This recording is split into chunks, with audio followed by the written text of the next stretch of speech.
everyone. Thank you for joining me, Jacquie Edwards here. So today I want to talk about voids, and it's probably a little bit more about seasonality. But I'm getting a lot of people asking me, so right now it is, if you're watching this later, it is November right now, it's about mid-November, so we're coming into the holiday period.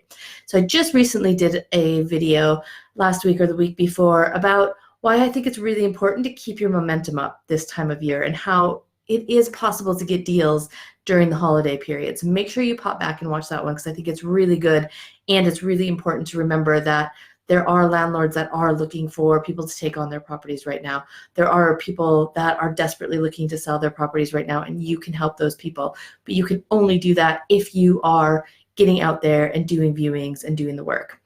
Now, the question I get as a follow-on from that is, if I take on a property this time of year, isn't it going to be really hard to fill the rooms or to get the people to come and stay in the property if it's serviced accommodation?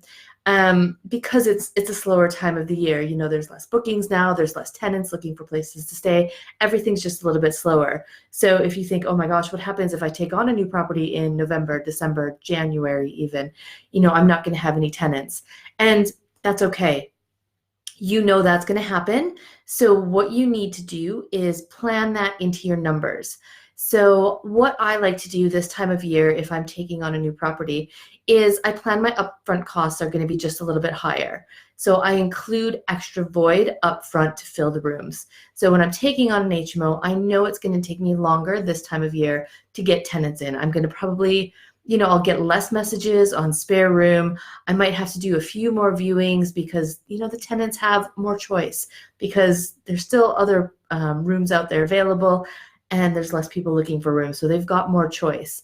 So I know I need to make sure my place looks as good as possible and just be prepared that it's going to take a little longer. So when you're making your offer to that owner for a rent to rent this time of year, you need to say, all right, it might take me, 2 weeks, 3 weeks. It might take me 4 or 5 weeks to fill up this property. So when you're negotiating with him, you can say, all right, because this is a slower time of year and, we have to do some work to get this property up and running, we normally don't pay rent for the first 4 weeks or for the first 5 weeks. And just say it as a statement of fact. Like, this is how we work. There's no negotiation. Then they just say, okay, well, this is how things are. I'll either take it or I won't. Whereas if you're like, oh, well, what would you think if we didn't pay rent for the first couple of weeks, maybe 4, maybe 5, then they're gonna be like, well, no, I don't want to do that. If that's not what you do for everybody, well, I definitely don't want you to not pay me for a couple of weeks. And then you're done. Whereas if you sound confident and in control, like this is what you do every single time, then it's a lot easier for the landlord to get on board. And, even if you don't negotiate that rent-free period, make sure your costs are higher. So you're thinking, all right, it's going to take me a month, 5 weeks to fill up these rooms. Make sure you allocate that much money, so however much rent that would be, in your upfront costs. So if you think, all right, well, it's going to cost me £3,000 to get this property up and running, I've got to paint and do a little bit of decorating, so it's going to take me, it just cost me £3,000. And then you add in, and it's also going to take me 5 weeks to fill the property. That's another £2,000. Now your upfront costs are £5,000. And then you don't have to stress out. So if you fill it sooner, great, your costs are less, you're making more money. If it takes you the full 5 weeks to fill the property, that's okay.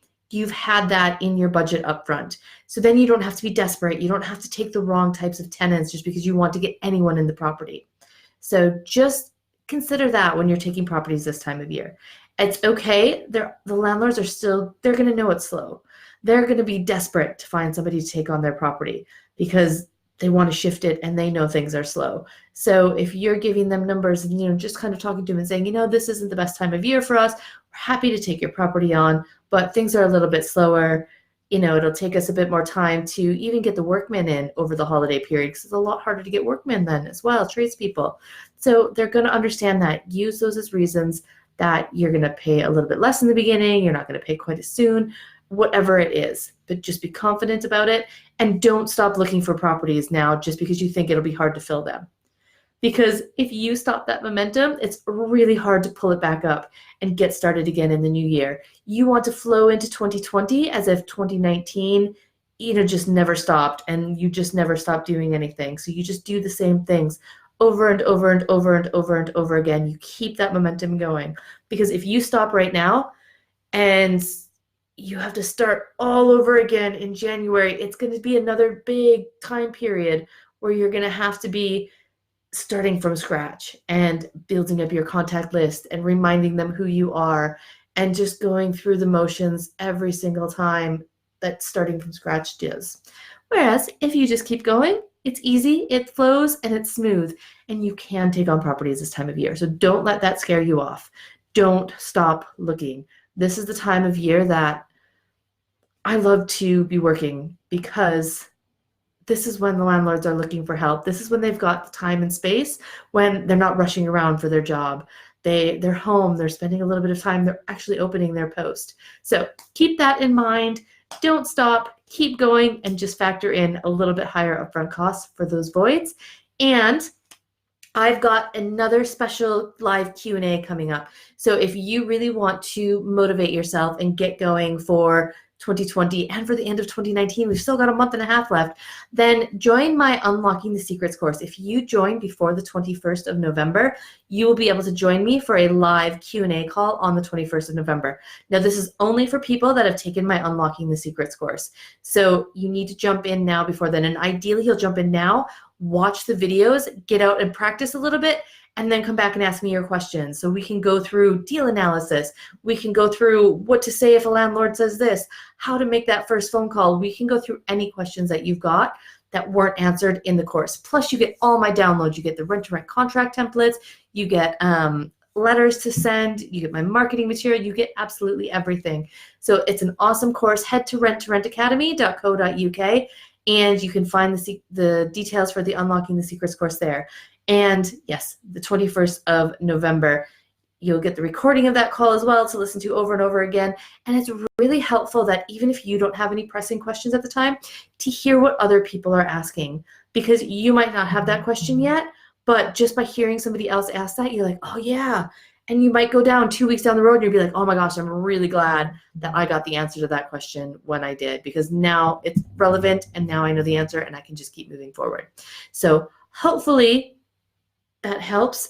Got a quick question from Benjamin on Facebook. Why is it so difficult to get tenants this time of year? Just because not as many people are looking to move. It's colder, it's darker, people just aren't as excited about making changes and moving. It's just the time of year, just in general, pretty much everywhere people are closing in. Not as many companies are hiring this time of year for people to start in kind of November, December, just because they're kind of tightening their budgets for the end of the year. They're getting into the holiday period, so people aren't moving for their jobs. It's just generally a slower time of year for everything. So that's why. So up until, even through pretty much the entire winter, it's generally slower in most areas to get tenants.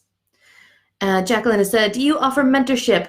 I do. It's on a very select basis. So most of my stuff is all online, and I'd recommend that you go through my online programs. I've also got a VIP program, which is my kind of group mentorship.